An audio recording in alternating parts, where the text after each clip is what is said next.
So what we're bringing out over here is that the Torah cannot be silent on anything, and therefore, in understanding that bullying from a Torah perspective is something we experience truly inside out and not outside in, because it's our neshama that's the true us. The neshama, nefesh, seichel, lev, it almost all boils down to the same thing, even though each one obviously is referring to some other dimension of the mind. But essentially, you and I experience everything in our entire lives, all our memories of the past, all that we focus on in the moment, and anything that we would have hopes, plans, or anxiety, worry about the future, all that exists in one place. No, not my pinky, not my elbow, not my kneecap, my mind, my neshama. Because our soul is indestructible, tahirahi, and there's nothing you can do to damage it. That's why we can honestly say, and we're going to try and figure out how do we get to this madrega, this incredible expectation that we're putting on ourselves in davening every single day to reveal that resilience that we already have, because we are a neshama that's a tzelem Elokim, that's powered by Hashem directly into us, because we are Hashem inside of us. And it's very dangerous language, I have to be very careful how I use it, but because the Chelik Elokah Mimal is inside of us, that's why we really can ask Hashem every day, please let my indestructible self surface when I'm insulted, cursed, bullied, intimidated. V'limkalai nafshi tidaim. To those who curse the real me, my soul, let me be silent. V'nafshi ka'afar la'kol tiyeh. And let me be so strong, just like afar, that when trodden on, hey, the afar is still there, unaffected, strong as before. So this right now is kind of abstract and esoteric, but we're going to go within a few minutes right into the practical of this and make it super concrete for young children and young adolescents, teenagers for sure. In the meantime, what we're trying to articulate here is that there's two types of reality. There's Hashem's reality. When we're davening and learning, we're hooking into that. We're connecting to Hashem's reality.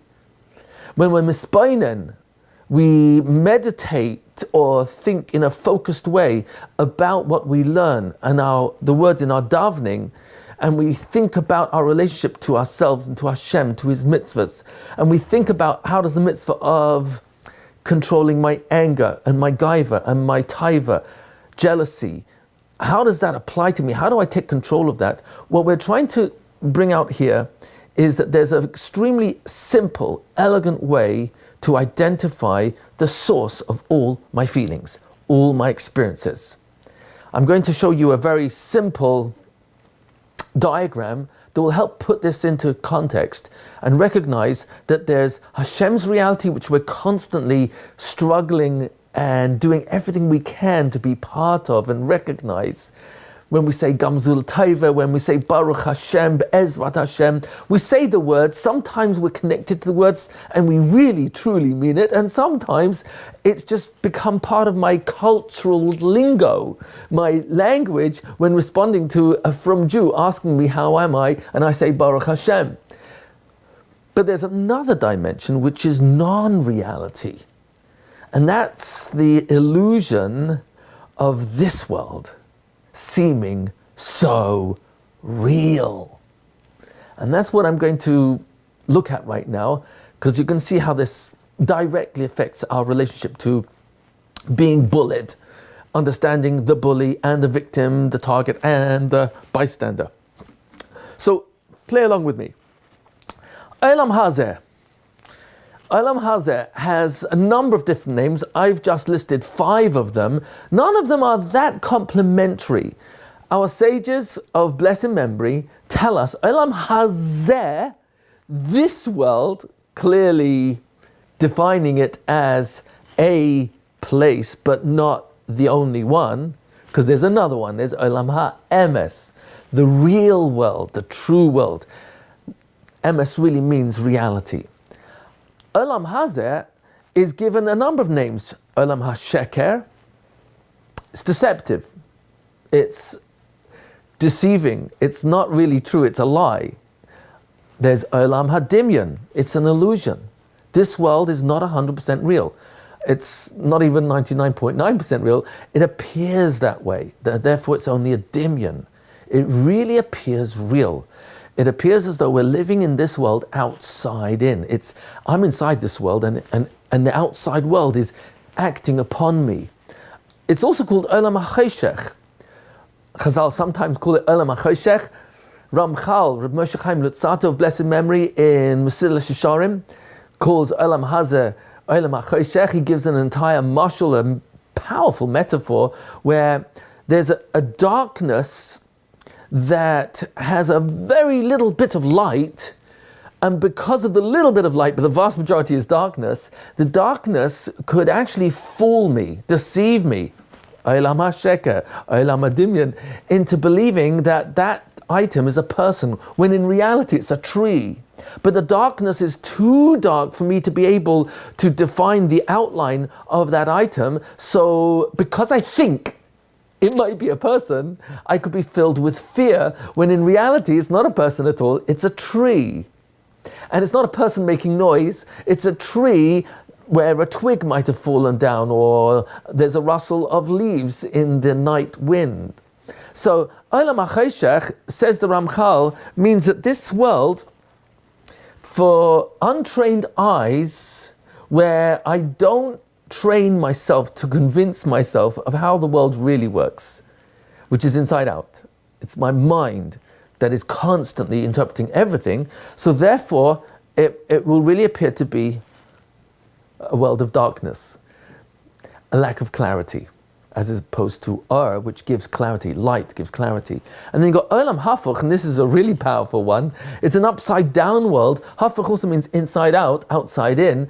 It's an upside down world because Chazal tell us people who are celebrities down here, or famous, or have got a good name down here, it's not always that way in Olam HaEmes, where the Elyonim down here are the Tachtonim up there, and the Tachtonim down here are the Elyonim up there.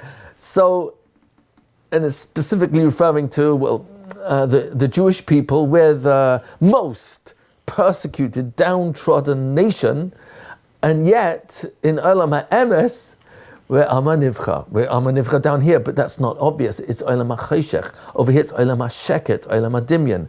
And lastly, Olam HaNisayon. Oh, that applies very clearly to all of us.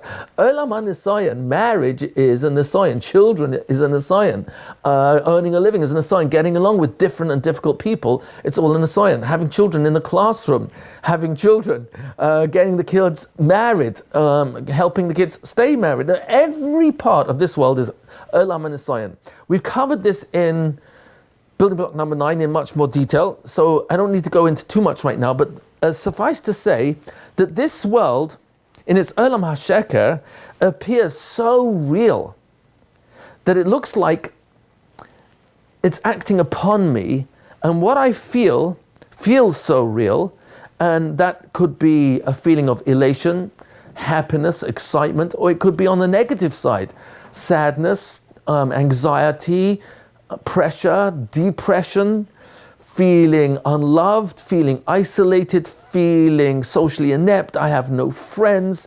There's all sorts of feelings here that we would, in the outside-in way of looking at Olam Hazeh, Olam HaSheker, Olam HaDimyon, Olam HaHafuch, we would think that the world is acting upon us.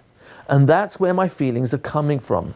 My feelings are coming from this person in the marriage, this child in the classroom, this child in our family. It's coming from this health problem. My feelings of being down on myself is coming from the financial pressure, and I can't seem to ever get myself ahead.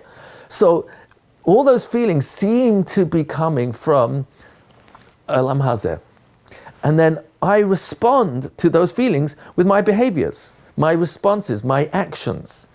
And this becomes the cycle. I am constantly responding to the feelings that are triggered by Olam Hazeh, all the people and situations that I go through.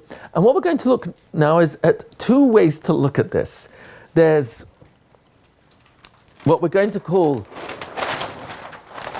non-reality thinking. Non-reality thinking. And then we're going to look at reality thinking. Non-reality thinking has me believing that it's her fault and it's because of him that I'm feeling the way I am.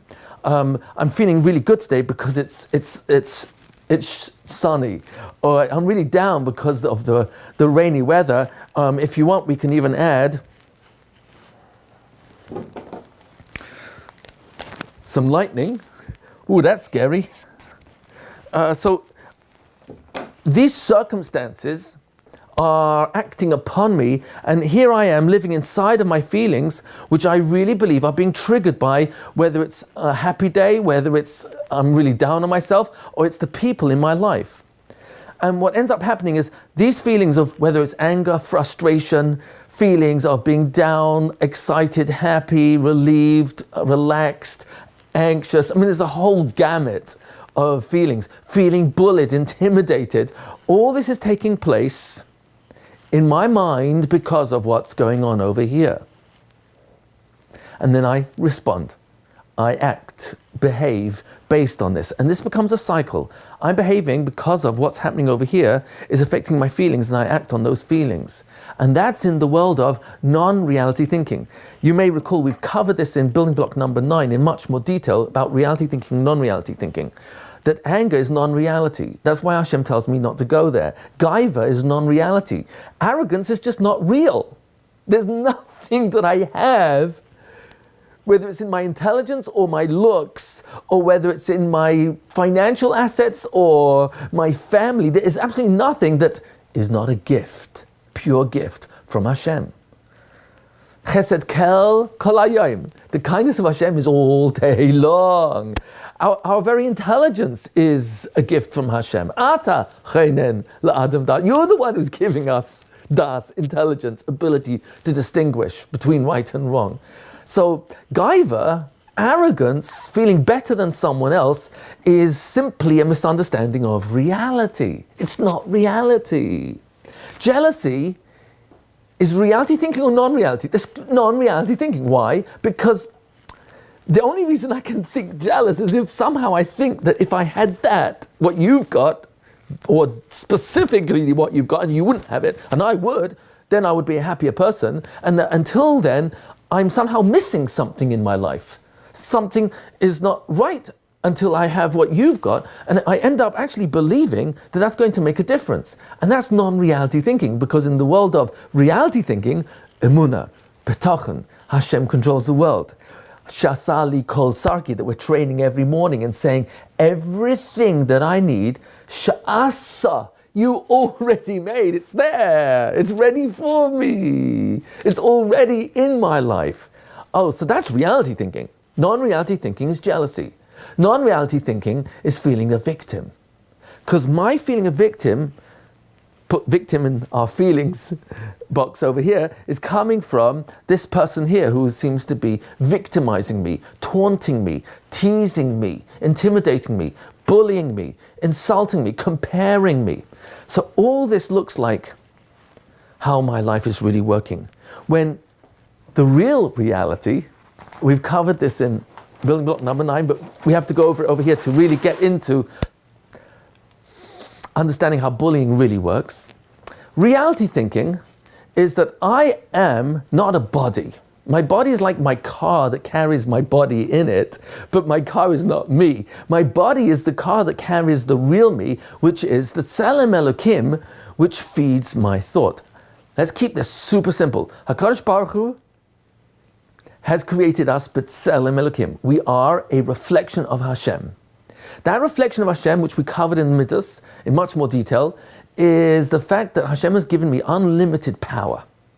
Not like Hashem in the sense of being able to create a physical world, but yes, in the sense of how loving will I be in my lifetime? How much giving, how much sharing, how much thought of recognizing the kindnesses you do for me, Hashem.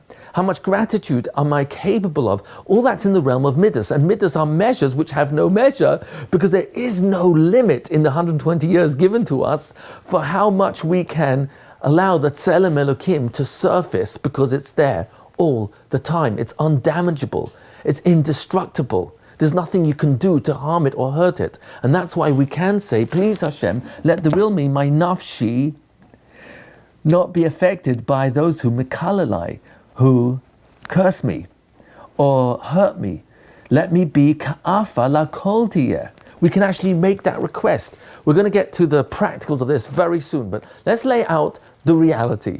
Reality is that it's Tselem Elokim inside me that powers my ability to think. And it's my ability to think. You see this big, big thought bubble? So let's put ourselves over here. I'm going to put, here you are. And I've deliberately, there you are, you're looking very happy. Okay, you're from, so let's give you a yarmulke. I've deliberately put the thought bubble inside, the head rather, inside the thought bubble. That's where you really exist. So reality thinking is really about Hashem, who is inside me.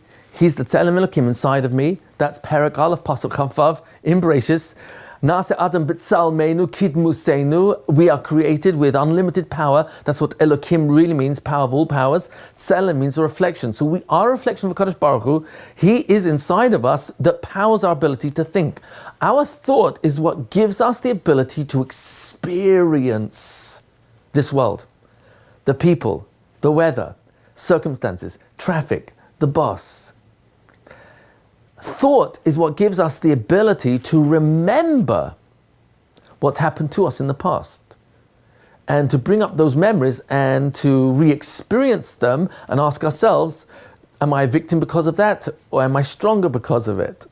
Do I learn from this, or do I learn to reinforce my blaming of whoever it is that made me or did this to me, or made me feel this way, or tormented me, or traumatized me? Not to diminish what a person may have done to wrong me, but we live in thought. There's no getting away from it. You can't experience anything outside of thought. It's impossible. If you've got your headphones on and your eyes are on a interesting documentary, you don't know what's going on in the rest of the world. You can't hear it, you can't see it.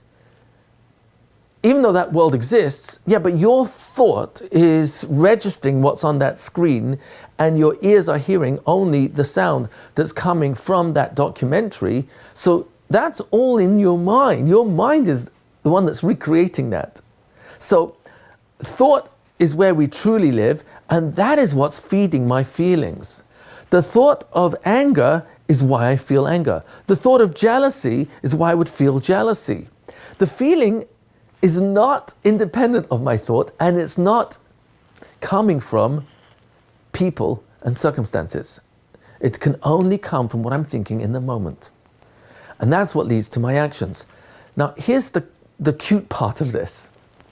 When I really finally realize that this is reality, and it's not the circumstances and people that are causing me to feel the way I do, we can change our perception of all this. There's a fundamental shift that takes place in our mind when we recognize that I actually, all these circumstances and people don't live outside of me, they live inside my thought. And that's why I'm putting now a bubble, a thought bubble, around all these circumstances. They're taking place over here. And there's an immediate translation to my feelings. The moment that shift takes place, the moment the shift takes place, what's the shift? That these are not independent of thought. They are inside my mind. We start living inside out. You see, the moment it's not the people and circumstances that control my feelings, it's not the bully, we have neutralized the emotions that are apparently coming from the bully.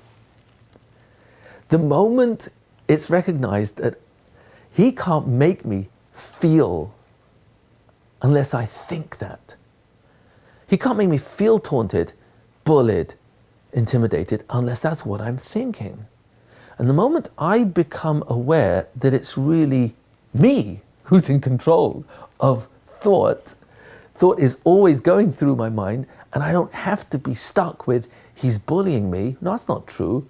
I'm feeling bullied because I'm letting the thought of feeling bullied affect me. The moment we recognize that, it creates two possibilities which change everything. Number one, it creates the possibility of immunization from the circumstance affecting me. Number two, it liberates me from blaming, complaining, denying, excusing, comparing. I become liberated because it's no longer the people in my life and the circumstances that are actually causing the way I feel. It's what I'm telling myself. The moment that is really true for me, but not just intellectually, I experience that shift, that's when you get immune. There's a possibility of being immune to the bully, to the circumstances.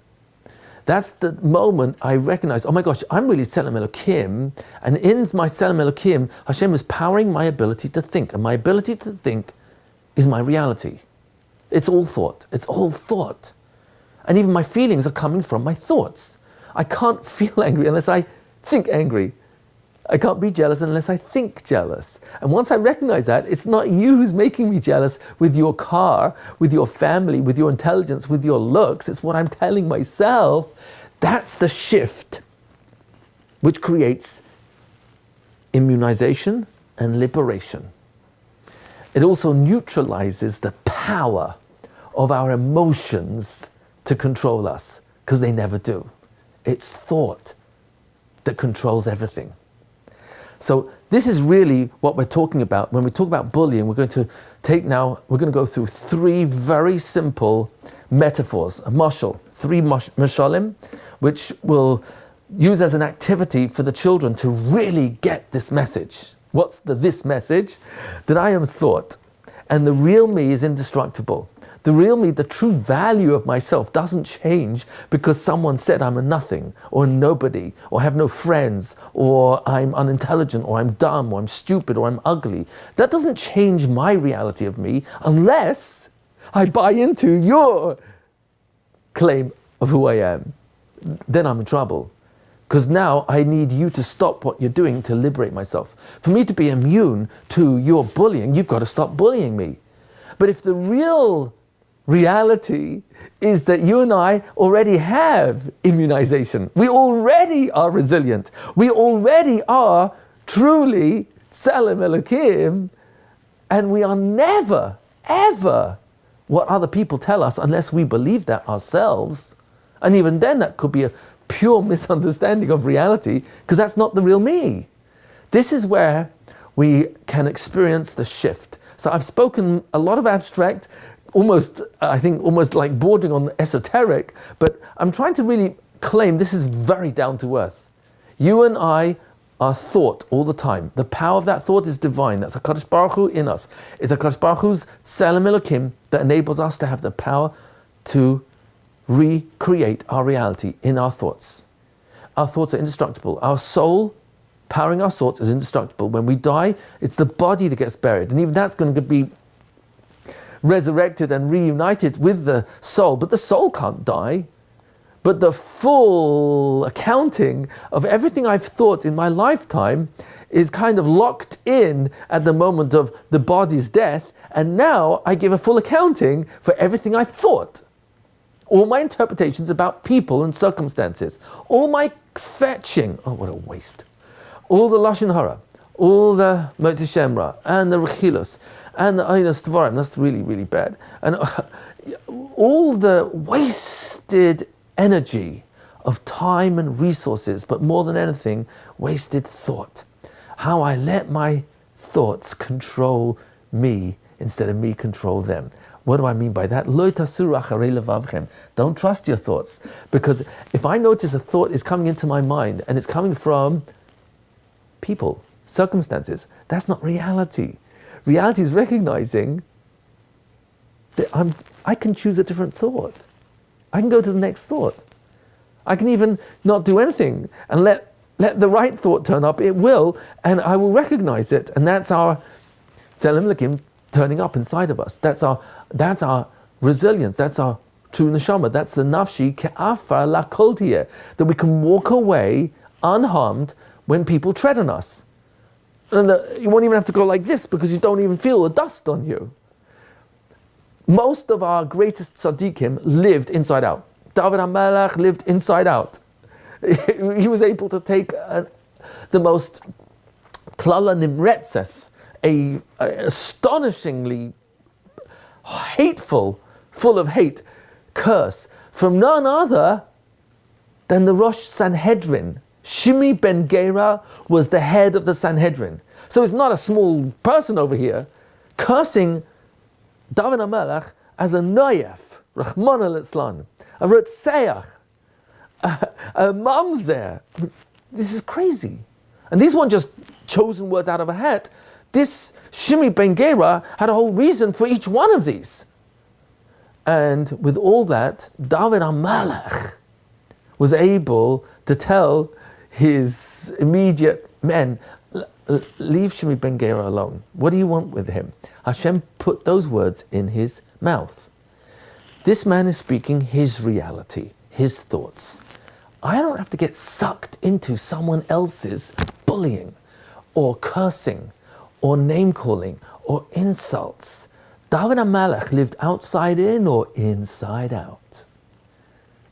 Sarah Imenu lived outside in or inside out. When she went through all the nisyonos she went through, most of the nisyonos that Avram Avinu went through, she went through. She went through the Ra'av, the famine. She went through her husband being thrown into a furnace. She went through coming into Eretz Canaan and taking on a co-wife, going down to Mitzrayim, kidnapped once by Paro, next second time by Avimelech. She was barren 90 years. Sarah Imenu went through Gehenna in Olam Hazeh, and did she live through the world where it's circumstances and people acting upon her feelings, or did she live inside out? When she recognized, Rebbeinu Shalom, the only thing that really exists is me and you. You and I, and it's my thought, and the Tzelem Elokim is inside me, and I get to choose how I'm going to respond to everything I go through in my life. And therefore, Sarah Imenu was capable of saying with 100% sincerity that my entire life, when you sum it up, is kulan shavin l'teva. My entire life was all equally good. All equally good. Was she living outside in or inside out? She wasn't focused on, it's the circumstances that dictate my feelings and how I should act and who I am. And I get into this cycle of Olam Hazeh, Olam Hazeh. But guess what? It's non-reality. I've got to break through that. And the breakthrough comes, you could call it, if you want, a lifetime career. But actually, it just needs to take one moment of shifting in the non-intellectual but experiential recognition that all this is taking place inside thought. Hashem, you gave me the power to recognize that. And when you do, when I really get it, I become less prone to being trapped in Olam Hazeh, non-reality thinking. I get less prone to letting emotions, I'm so angry! Now, it doesn't mean it will never happen again. It will happen. But the intensity is way less and the recovery time is way faster because I'm much more likely to catch myself thinking, oh, this rage right now is a thought. Oh, this anger right now is a thought. Oh, this jealousy is a thought. Oh, this feeling towards this taiva, oh, that's a thought. Not looking in the right direction. Oh, that's a thought dictating to my eyes, but I can control, I can look away. That's a thought. It's all thought. That's when we become, number one, immune, number two, liberated from blaming, liberated from complaining, liberated from denying that it's my fault, and now take full responsibility for the one item that is mine, Bechira. My ability to make a choice, a different choice from now. Teshuvah is a thought. I'm changing direction of what I'm thinking. So I apologize, I've really touched on this to a large extent. Now let's jump into Mashal number one. Mashal number one is very powerful. What we're going to do is we're going to give out, if you can afford it, this is my personal recommendation, but if you can, arrange that the children in the classroom, you the teacher will have a swab of $10 bills. If necessary, $5 bills or $1 bills. Depending on the age of the kids, how much they value the having a dollar in their hand, or $5 or $10. Wow. If it's your own child, you're doing this at home, you might consider $20 or even more. You're going to see why. You take the $10 and you give it out to each child, and this is an activity which you want the children to experience this shift that we're talking about. You want them to experience the value of who they truly are. And we're going to do that in a very simple way. Okay, boys, girls, how much is this $10 bill worth? Honestly, what is it worth? $10. Okay, good. It's a nice, clean $10 bill. So I'm going to ask each one of you, if you cooperate with this full experiment, this activity, and you come up with really good answers, you might end up keeping this $10 bill that's in your hands. So I'm going to ask you to please crunch it like that. Okay, keep it inside your fist and answer this question. See if you can answer it correctly. How much is this $10 bill worth now that I've crunched it? Very good. It's still worth $10? Okay, you sure? Okay, good. Let's say you smash it, bang it. How much is it worth now? Still $10? You throw it on the floor and you stamp it, crush it into the ground. How much is it worth now? You spit on it. How much is it worth now? You call it names. You are disgusting. I hate you. You're the lowest. You know what? You're the most stupid child in the whole school. You're the worst sports player we've ever had. We always lose when you're on our team. How much is it worth now? Oh, still $10? It hasn't changed? So let's open it up. Oh, it's got quite a few creases. Might be very hard to get those creases out, those insults out of your mind. But let's ask ourselves, how much is this worth? You go to the store, how much will this $10 bill be able to buy? And the answer is $10 worth of merchandise. Oh, so it didn't lose its real value? After you've done this little activity with the children, ask them if they can answer the following questions intelligently. I'm sure they will. They get to keep the $1 or $5 or $10 bill that's in their hands. Now, you don't have to come out of pocket for this. You can arrange it with the school or the parents, whatnot. But it's a very important exercise. If the only way to afford it is to $1 each, I guarantee the children will be very happy with the $1 too. But ask them to tell you what lesson did they learn from this. And you will be pleasantly surprised what the children will come up with. Probably the first question you want to ask the children after you said they can keep the $10 bill, $5, $1 bill, if they answer these questions intelligently, first question I think you should ask them, maybe a guided question, is besides what did you learn from this, maybe ask something more direct, like what do you think this is a mashal to? What is this a metaphor for? Who's the bully in this mashal? Who's the target? Who's the victim? Oh, the bully is the mouth, the bully is the hands that crunched it and the mouth that cursed and insulted the $10 bill. And who is the target over here? Well, the dollar bill, $10 bill is the person that's being pushed around, crumpled, shouted at. And yet, when we ask the question each time, what's the value of the $10 bill now that it's been crushed, stamped on, cursed, screamed at, what's its true value? And you all answered, it's still $10, it's still $10, it's still $10. Oh, so why is it that nothing changed in its intrinsic value, its inside value? Use that word a lot, internal, innate. And the answer is, and have them figure it out. They'll tell you.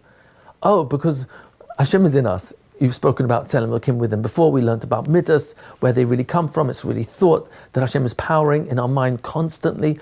Oh, so you have that power to recognize that you can control what you tell yourself after the thought came into you. He's insulting me. He's hurting my feelings. No one hurts my feelings. unless I give them permission. So who's in control here, them or me? And you want children to start paying attention using this type of an activity. We've got 2 more to come up very soon that will help bring home that children already have resilience inside them. We just have to uncover it.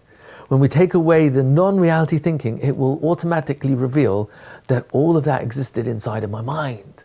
And that's the shift. Children get this much easier than adults. We're way more busy with our thinking of many things people have wronged us over the years. And it's hard to let go of. We're going to talk about that soon. But children are much less complicated. They have much less history of thinking about things that have gone wrong. They enter this world bouncing off the walls. Well, not quite. I mean, they enter this world clean slate and happy. Without reason. Just for being alive, they're happy. For your smile, they're happy. For your cuddle and your kiss and your affection, mom, dad, they are happy. They don't have the sabotage of negative thinking and negative memories to insulate me from recognizing that it's really not people, circumstances that affect me. It's what I say inside of my mind. It's thought. I can't feel down unless I think I feel down. And the moment that becomes a reality, I control my feelings through thought. And if I don't like the thought that's controlling this feeling, I can just let go and let a new thought appear, which will support me, that's healthy, that's my innate resilience, and that will put me in a place where it's much easier for me to handle the bullying, or handle the intimidation, or handle this difficult spouse, or this difficult child, or this difficult boss. It doesn't matter what the situation is. That switch, that shift in recognizing, not intellectually, but experiencing the difference between non-reality and reality. Non-reality is how the world really works. No, it isn't. Non-reality looks that way, but it's not how the world works. It doesn't work outside in. It looks like that. Reality is how the world really works, and that's how I think. Is it really you who's hurting me? You who's putting me down? Or do I have to really play back your words and then believe them for it to bring me down? But even then, it's still thought that's causing me to feel what I feel. We feel our thinking 100% of the time. We cannot experience life any other way. So let's look at some samples of what kids could answer when they respond to, okay, so what did you learn from the $10 bill being crunched up?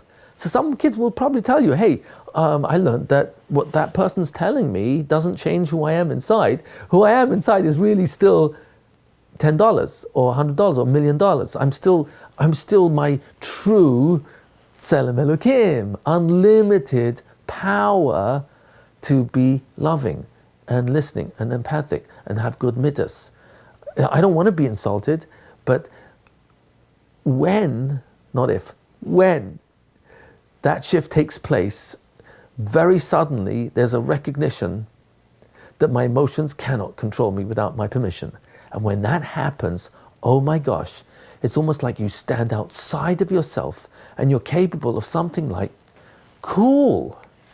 Like you're almost like, hey, that's so cool. That's your opinion about me, that insult, that unkind word, that comparison. But guess what? It's not my opinion. And because you're able to make that distinction, that, hey, that's your reality, it's not mine.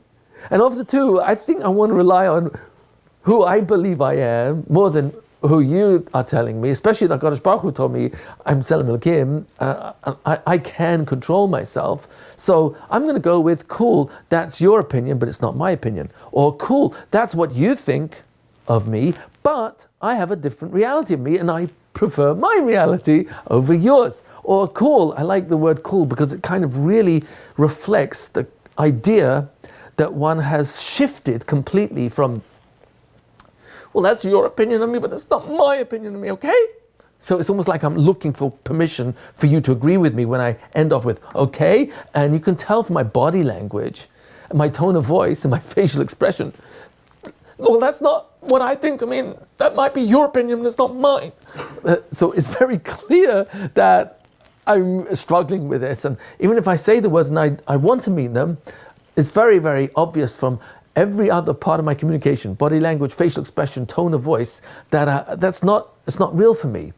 But when you say cool, and it's almost like from amusement, cool, I'm amused by the irony that anyone, you the bully, can think they control my mind. And this one I think kind of sums up the previous point, cool, your words are only thoughts in my mind. If I want, I can delete those each time they try to enter my mind. Every time I replay, I get to choose to delete it. Isn't that interesting? I've got a lot of memories of things that people have done wrong to me. But the Torah has voted an amazing vote of confidence in my ability to delete those memories. And that's a pasuk, one of the most famous, if not the most famous pasuk, verse in the entire Torah, where in chapter 19, verse 18 of Leviticus, Vayikra, Parashas Kedoshim, we're told, Lo tikaim, don't take revenge against anybody. Lo tikaim. Wow, nekama is a very deep desire to get back at someone. And yet the pasuk tells me, don't go there. Lo tikaim v'lo titor. Do not bear a grudge. That's the translation. It means, as Rashi tells us, lo titor is lashon natira, which is a lashon of shemira. Don't guard, don't preserve memories of what other people did wrong to you. Well, yeah, sure, you can borrow my hammer. I'm not like you that won't let me borrow your ladder. So I'm seemingly nice because I'm lending the hammer that you asked me for, but obviously I'm bearing a grudge because I remember that you didn't do me a favor, and now I'm bringing that up. And comes along the Torah and tells me, Lo titor, es b'nei amecha. Don't remember negative things people have said or done to you. Where do these two mitzvahs really take place? Nekama, thoughts of revenge. Natira, thoughts of grudging you for what you said or did. And I'm going to shtoch you. Yeah, you can borrow my hammer, even though you didn't lend me your ladder. So it's good. I'm remembering what you did wrong, and the Torah says you can erase that. You don't have to keep it in your memory bank. Oh, but I can't help it. It keeps coming back into my mind. If it keeps coming back in your mind, ignore it. Take no notice. If you ignore it, a new thought will come, and that thought will empower you. That thought will support you. That thought will help you get through this. And because you're davening to Hashem, Rebbeinu Shalom, I just want to do your ratzon. And you mean the words, guess what? The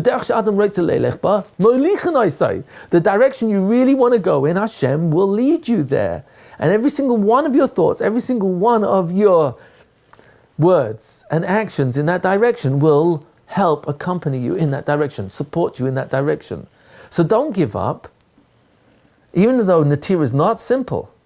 So comes along the Torah and then tells me something mind-blowing. Same pasuk. 1918, Parshas Kedoshim in Vayikra. Ve'ahavta l'reacha kamoicha. Love your neighbor like you love yourself. Whoa. I just got away. You just told me don't have nakam against him. Then you told me don't remember what he said or did against me. Now you're telling me I got to love him? So, I'm just recovering from the nakama that you told me to control, the feelings of revenge, and the anger that I have from begrudging him for not lending me his ladder. And now you're telling me I've got to love him? Like love me? I mean, give me a break. Meaning to say, give me a break between, help me recover from Nakama and Natira by putting those two mitzvahs somewhere at the beginning of Bereshis in Genesis, and put this one of V'ahavta l'reacha kamoicha Love your neighbor as yourself. Somewhere near the end of Dvarim, perhaps, and just give me room, space to recover. And comes along Kadosh Baruch Hu and says, there's a fundamental misunderstanding in that question. The question is working on the assumption that these are deep-rooted feelings. And there really is not, it's a misunderstanding of reality. There are no deep-rooted feelings. There are deep-rooted thoughts which could come up again and again, return again and again. But I'm in a position that every time those thoughts come, I can delete them and not let them re-enter. And if they do re-enter, ignore them and just keep davening, because you're going to say it 3 times a day. Those who curse me, let me be silent. Those who curse me, let me be silent. The memories that keep coming back of people who've hurt me, said unkind words, cursed me, insulted me, sharp words, comparisons, let me be silent. Let me ignore them. Let me be like dust that's still dust. When it's trodden on, it doesn't get affected. So this is the inner resilience. It's not unbelievable madrigas we're talking about. We're talking about a very simple understanding. It's so simple that it requires me to keep going over it again and again, because we're not used to thinking about the simplicity of this. That we exist in our mind. We exist in thought, and everything we experience is recreated in our mind, in our thought. Anything from the past has to be recreated now for me to think about it. And Hashem is saying in this pasuk, no, there's a misunderstanding. This is not a deep-rooted feeling. Nekama is a thought, and so is Natira. Revenge is a thought, and so is bearing a grudge, and so is loving other people. Looking for reasons that will cause you to feel the emotion we call love. But really, it's not an emotion in the typical sense. The emotion you and I call love is the feeling we get because we're thinking about the good things this person does, or their virtues, or their qualities, or the benefit or pleasure that I have from this person. Love of Hashem is the same thing. It's a thought. It's a mitzvah shetali belev, which is dependent on your mind. We've talked about lev a lot in building block number 9 and in the Hashkafa series. So comes along Hashem and says, just like nekama, revenge, natira, bearing a grudge, remembering your faults, are thoughts in my mind, and I'm only ever one thought away from letting go of it, so too, the next thought does not have to be a continuation of the nekama or the natira. The next thought can really be aftarecha kamecha. So Hashem says, I deliberately put these 3 in the same verse together, and I'm going to end off the pasuk, says Hashem, with the 2 words, Ani Hashem. I am Yud and Hey and Vav and Hey. I am the constant one. Yud, Hey and Vav, Hey means Haya, Hav, V'yeh. I exist in all times. So that means to say, I'm the one who's telling you, you can do this. You can let go of the past, and you can let go of worries and anxiety for the future, and you can focus on the now. And if a thought comes up which is not supporting you, like Nakama or Natira, and I'm commanding you, don't go there, because you can control that thought, you can let go of it, you can focus on something else. Therefore, says Hashem, I'm able to tell you, switch to paying attention to the good that's already in other people, just like you can find the good that's already in you. Very powerful. HaKadosh Baruch Hu is giving us a very strong vote of confidence. Trust your innate resilience, your innate goodness, because it's Elokim, Selim Elokim inside of you that powers your ability to experience this world through thought. So this deserves much more, but we covered it quite a lot actually in building block number 9, so I'm not sure if you've watched that or not, and in case you haven't, so we're bringing out a lot over here. Suffice to say that these are ways for us to understand how the Torah is addressing bullying in a very serious way. Natira is remembering all the things you did to hurt me. And every time I do, I feel intimidated by the feeling born from my thinking. And HaKadosh Baruch Hu wants me to know that's not how it works. It's not the person who said those words that I'm now replaying that's causing me to feel this way. It's the fact that I am in control of that thought and I can erase it. I can put it on pause. I can just simply ignore it and let Hashem send me the next thought. Ahavta kamecha. And if I push in this direction through my tefillahs, every single day, guess what's going to happen? You're going to get the siyata d'shmaya to let go of olam hazeh controlling you. Because it's olam hadimyan. It's olam ha-sheker. It's olam ha-hafuch. Olam ha-choshech. Olam ha-nisoyan. It's not real. It's just Hashem interacting with us, interfacing through all these different people and circumstances to keep me training inside out or outside in.